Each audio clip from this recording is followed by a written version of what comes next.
I always need to like find the first person to be brave. Okay, I don't know if Elena does or not, but Lucy has raised her hand. It looks like. All right, Lucy, you have a question? You gonna get us started today? I just wanted to thank you. It was nice. You know what, Lucy? I will take that. I will totally take that. Thank you. I'm glad you enjoyed it. The Q&A should be fun too. We should get into some more stuff.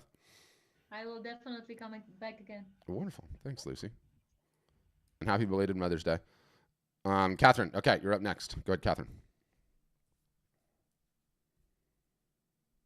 You'll need to unmute Catherine. It's a mic icon, bottom left-hand corner, somewhere down there. Like right there. You just click that thing once, and that should do it.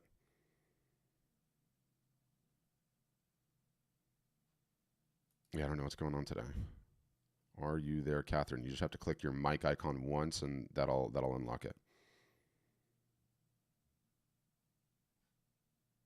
If for some reason you can't figure that out, Catherine, there's like a little up arrow to the right of the microphone, and if you click that, that sometimes let you do your audio sources, but most of the time you guys don't have multiple mics. It's sometimes you have to restart Zoom if things have just gone completely wonky, which is just sort of how it works. Okay, I don't know what's going on with Catherine. All right, who else, guys? Questions? I don't feel like we've had a proper one yet, which means I'm gonna have to just start picking on all of you guys until somebody gets going with a question. I feel like this last like week or so, people have been like, kind of scared to ask a question. I promise, I won't bite. David, you're one of the brave ones with the camera on, so I got to ask you.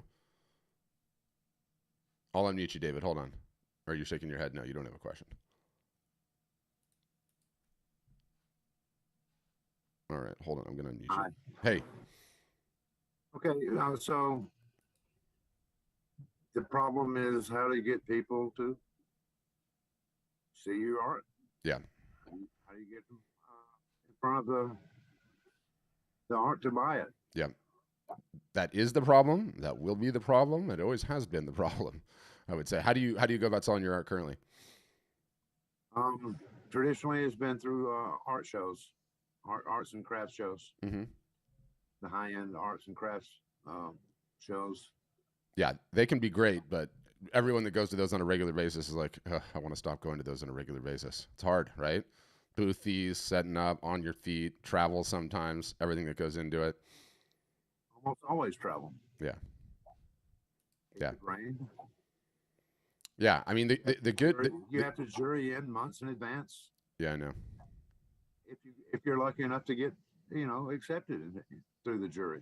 Yeah, yeah. And there's no guarantee of ROI just because you did get juried in, is there?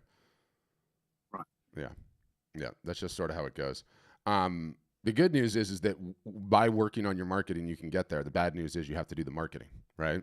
You have to learn how to do the marketing and then do the marketing consistently, which no artist or photographer ever wants to do. If I asked everyone by a show of hands to say, is your dream anything resembling the following, i.e., you just want to create and not have to sell the work and not have to market the work and get paid, right? That is every artist and photographer's dream, but it's just not reality. Not yet anyway.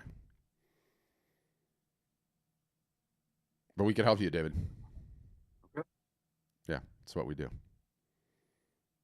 That's what we do. All right. So somebody's asking me on the stream if I've checked out Truth Social yet. So Truth Social is Donald Trump's network, and I know it's just getting started. I don't know. I have not checked it out. I signed up for it the minute they launched it, but then they had all those problems, and so I sort of have not looked at it. But anytime you get a new social network, they're all just a shiny object until they've taken a couple of years on and like really gotten its hits in. That's at least how I approach them. I don't go chasing after the shiny objects early on, but Irma, I'll definitely explore it because I'm curious about it. Always, always. How many of you guys the number one place that artists need to be right now, without question, it's not even up for debate, is doing Instagram Reels. And Instagram Reels are like on the second tab of Instagram. You can see here, I'll show you one. There's one. Summer is upon us.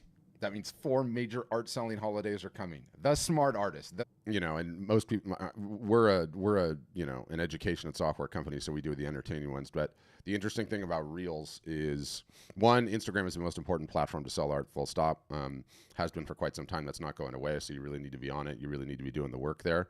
And Reels sort of upends the traditional relationship that we've had with social networks. What do I mean by that?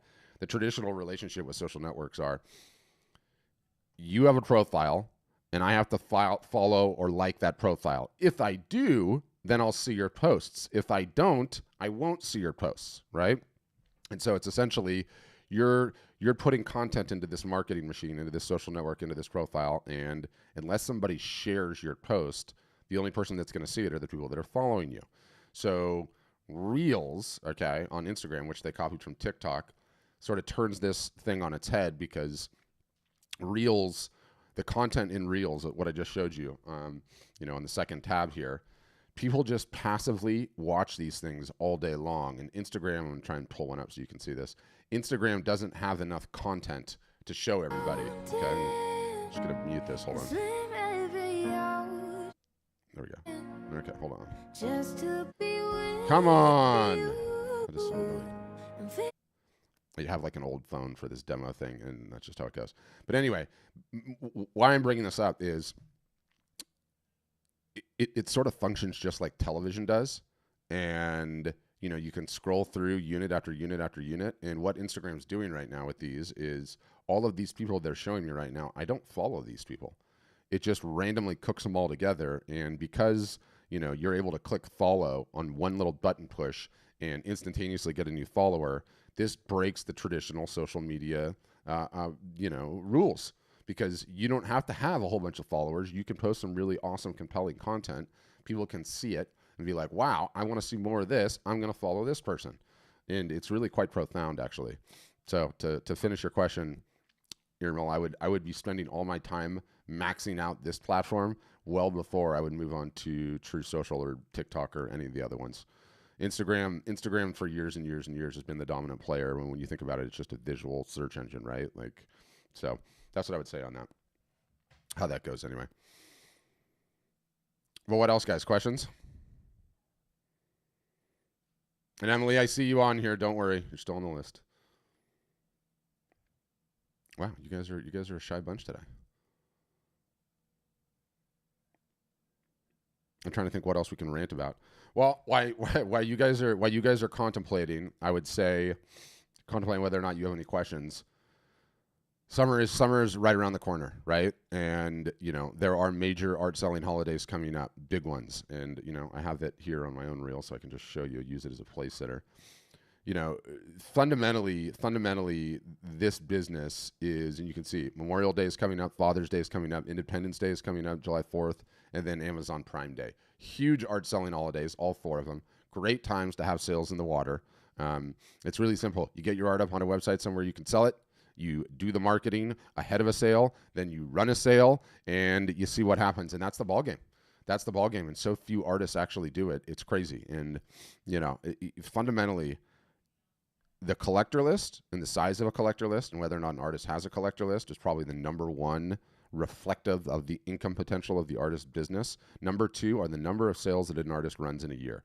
Now, you have to know how to run the sale, okay? You have to know how to tease the sale, how to approach the discount, how to announce the sale, what to do before, during, and after. But once you get the hang of that, there are certain holidays each year that come along, art selling holidays, and you run sales during those art selling holidays. You do that, you end up winning.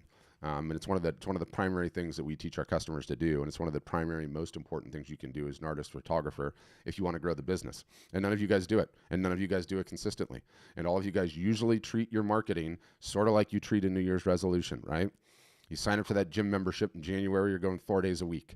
March rolls along and you haven't been once all month. Rinse and repeat, year in, year out. And nothing in your business is going to change until you start taking the marketing seriously and you start doing it consistently. And it's not any more difficult than that. That's what we teach. That's what we do. We're part website solution, and we're part postgraduate university that teaches art and photography, business, and marketing. That's what we do all day long, and we'll continue doing all day long because it's the only thing that moves the needle. It's the only thing that actually grows an art business. I don't have to ask a single solitary person on here a question to know that every single solitary person on here has a marketing problem. You're all here because you're like, I would like to grow my business. I would like it to start going places. And you're all resistant to the number one thing that you have to do. And I get it. And I see a couple of smiles, and I know, trust me, I know, I've been doing this for a long time now. But if you come on this call and you start nodding your head and you're like, yeah, he's right. He's right. That is what I need to work on. And then you go and work on a bunch of other things that you tell yourself is actually doing something and is making you feel good because you're busy. The business doesn't move, does it? You could almost think about it. Pick the number one thing in your business that you want to do the least. And that has the highest leverage to actually grow the business. And what you guys all want to do the least is regular and consistent marketing. You got to be capturing emails all year long. You have to be emailing the emails all year long. You have to be running sales when the time is appropriate. Yes, you have to be marketing on Instagram. Yes, you have to be marketing on Facebook. You have to be running live art shows like I showed. You start doing that consistently and you don't quit, and all of a sudden your business starts growing, and all of a sudden your business starts growing year after year after year.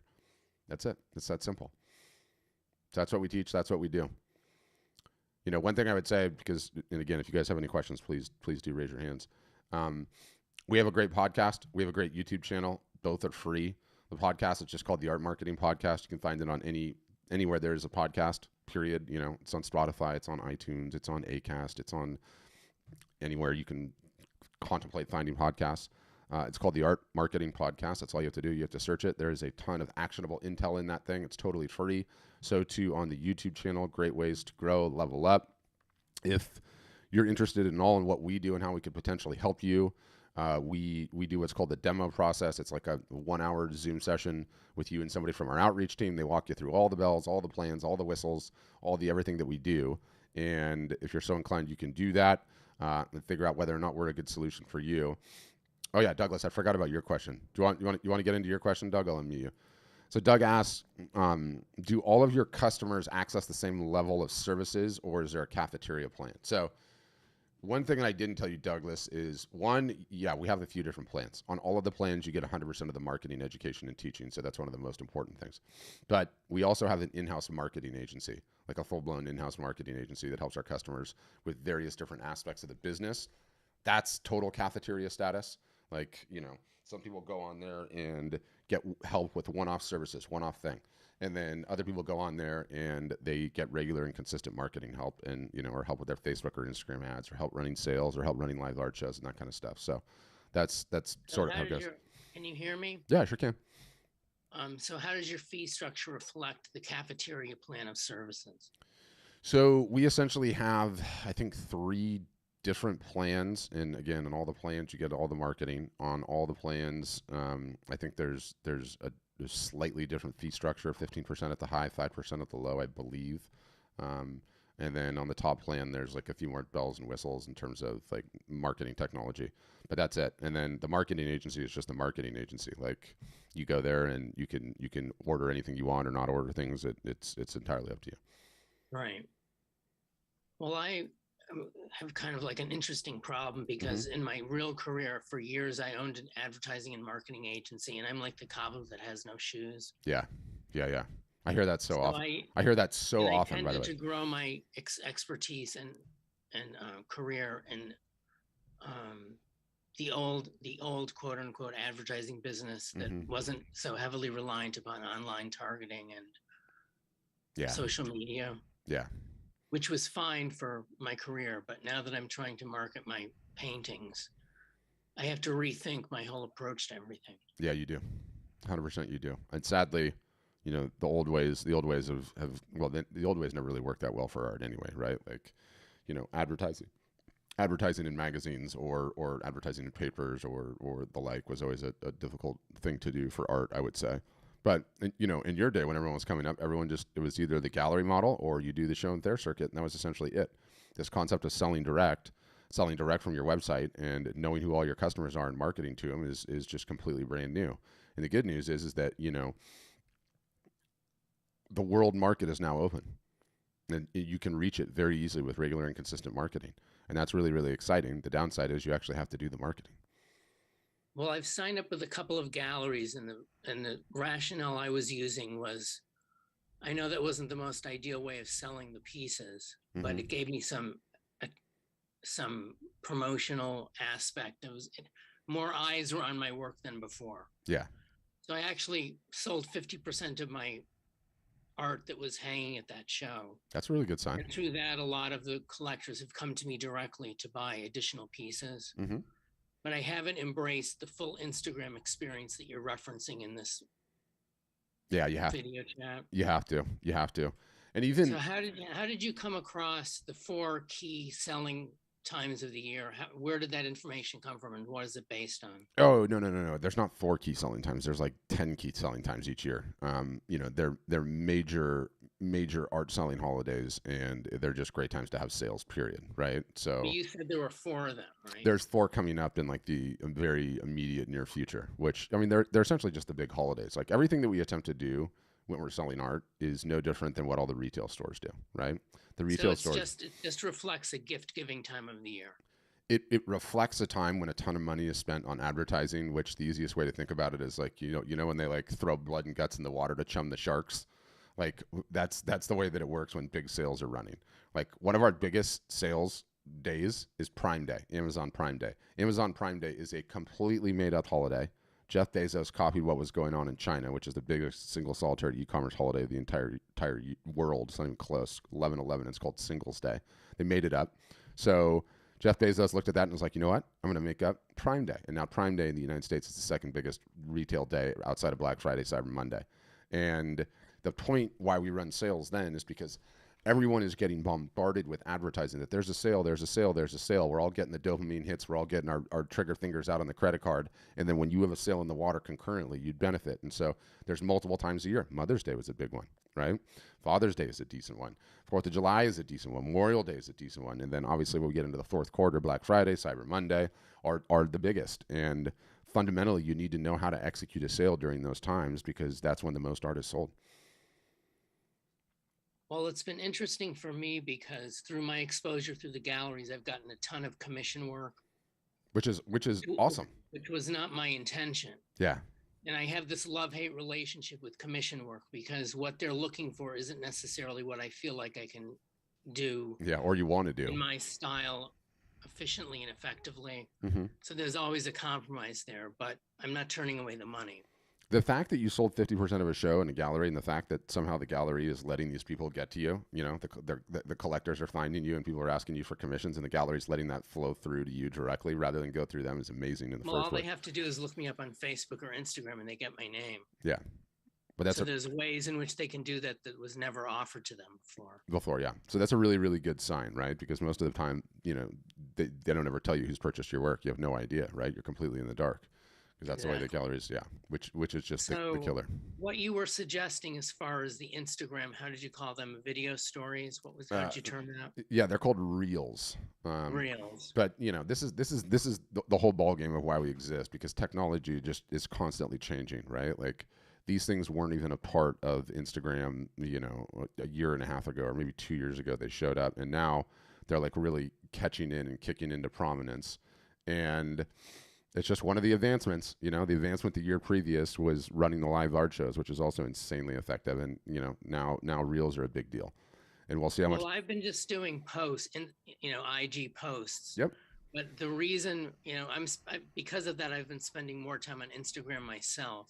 Yeah, it's good. To just learn about what other people are doing. Yeah, it's good. And I find that the reels have an entertainment value to them, which makes them more engaging. They do.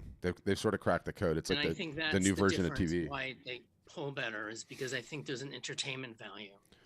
Yeah, but not necessarily. Like Instagram is not showing your posts to people that don't follow you. Instagram is not showing your stories to people that don't follow you. Instagram is not showing your videos to people that don't follow you. Instagram will show your reels to people that do not follow you. So that's a big deal. That's one of the ways that you can generate, really incredible organic growth, which is what makes them a little bit different. Instagram is in an utter, total, complete knockdown, drag-out war right now with TikTok, who is eating their lunch and sucking away users. And so Instagram is like, we don't want to lose. So let's really incentivize the creation of these things. Let's have the best library of these things on every topic, subject matter imaginable. And instead of TV, people are just sitting on their couch at the end of the night and, they're shutting off and they're just looking at these things and they're just endlessly entertained by them. And it totally just works. But it's just one of the many different portions of Instagram that's important. Like with Instagram, you need to have a minimum follower count because that's part of a credit check. You need to always have Instagram stories going on. You need to have Instagram story highlights, which are these things up here, right? You need to have one in your feed. You need to have a feed that looks engaging and like a breakup of different post types. Yes, you need to have reels. Yes, you need to have videos. When you start having all of those, you're cooking with gas, because the way that the social network works is there's some people that come onto Instagram and just watch reels. And if you look at Facebook's latest reporting data, as it turns out, it's a little bit over 20% of all of the traffic on Instagram are spending their time in reels. There's certain people that Instagram for them is just stories. All they do is they come on and they just look at stories, and they don't even look at anything else. They don't worry about anything else. That's where they live, right? So the platform is different things to different people, and you kind of just need to be switched on and understand that, and be marketing consistently on there. But from the standpoint of market targeting and market segmentation, as far as targeting potential buyers of your work, I mean, I would think that TikTok and Instagram would have different demographic profiles of users. Yeah, they do, which is why you don't need to worry about TikTok. So TikTok would be a younger audience, I would assume. It is. It's changing, but it is. Yeah. It's a young audience. So it's a platform in transition. It's a platform in transition. It's transitioning older bit by bit, but it's nowhere near as important as Instagram's, not even close. Right. So that's another way in which you manipulate knowledge to better target your customers. 100%. 100%. Yeah, I mean, when you've been very informative. Yeah, when you say manipulate knowledge, it's like less about manipulate knowledge. The what gives us a leg up. Manipulate wasn't the right word I wanted to use. Yeah. You're gonna make me sound like the evil algorithm, right? The better way to say it is, we have whatever we have, like 6,500 customers now, and we look at their data, and the ones that are really selling well, we're like, what are these people doing? And then we reverse engineer it. I mean, in many cases, we taught them how to do it, but we reverse engineer it, and then, what we tell our customers to ignore is just as important as what we tell our customers to do, because you get a whole lot of brain space back when you don't even have to worry about this, that, or the other, because we know the people that are doing this, that, or the other are not selling any art because it's not working, right? So there's a lot of stuff you can ignore, and there's some stuff you need to focus on. Interesting. Yeah. Well, this has been very informative. Good. I'm glad you got some value out of it. That's important to me. That it? Good on questions? What I would do, Doug, too, I would strongly consider getting a demo so you can go through and see all the various different pricing and everything else. If you're like, okay, this is good, this is what I want to do, great. If not, you can, but you'll know, right? And you get to see the software and everything else. But go ahead, Emily.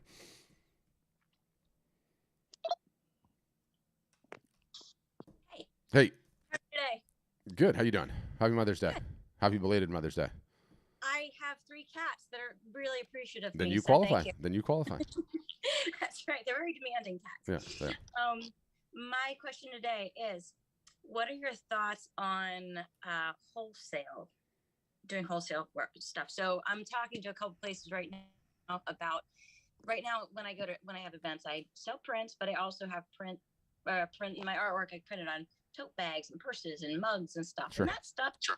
I mean, it doesn't sell as much as the prints, but it sells. And in thinking about my long-term career, like, I can't put all my money on I painted this and I will be able to sell this painting basket, right? And I can only be so many places at once. My website can only do so much. Like, the thought of having my products out there somewhere selling and I'm not there with it is pretty cool.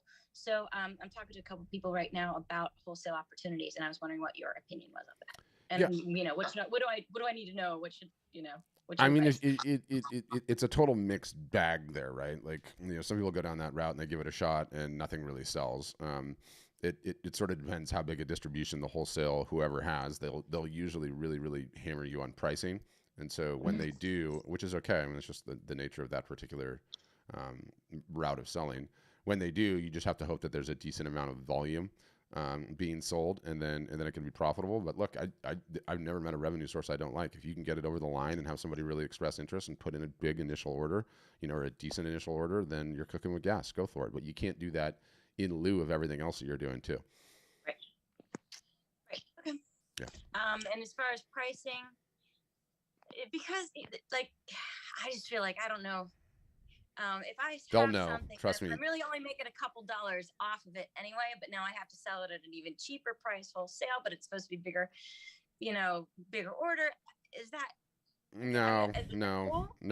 no, not likely. But if it doesn't take a ton of work on your part and the work is actually selling, then Yeah. what do you care if it's only an extra couple $1,000s a year? That's still revenue to the business where you don't have to do so much work. And Yep. and that's what I would do. And the majority of the time, the people that run those businesses, where they're going to buy it wholesale, like they know their prices, they know their price points. They don't give a damn what the art is. Which is not to say like they don't like the art or not like the art. But the point is that like we have widget to sell. We know what widget costs. We know what we can sell widget for. So here's your price for widget, right? Mm-hmm. They will come to you completely unemotional like that and tell you that's what it is, and then you kind of just sit there and go, okay, let's go, right? Okay. And hope there's volume in there. Yeah. Okay. Yeah. Thank you. Thanks, Emily. All right. Well, good session today, guys. I appreciate you all hanging out all the way till the end. Almost no one left. That's rare. I'm going to send you, like I said, after it's done, the replay plus all the links, blog post guides, all the bells, all the whistles. And yeah, keep in mind, those 4 art selling holidays are coming, and there is time to get your website up, running, ready, get your art out there, and then get the sale in the water. It's the only thing that's going to start moving the needle, whether you do it with us or you do it elsewhere. Critically important. But I'll send you guys all an email in a little bit. Thanks for spending the time. Glad you guys enjoyed the session, those that you said that you did, and I hope to see you on a future session or on the inside. Thank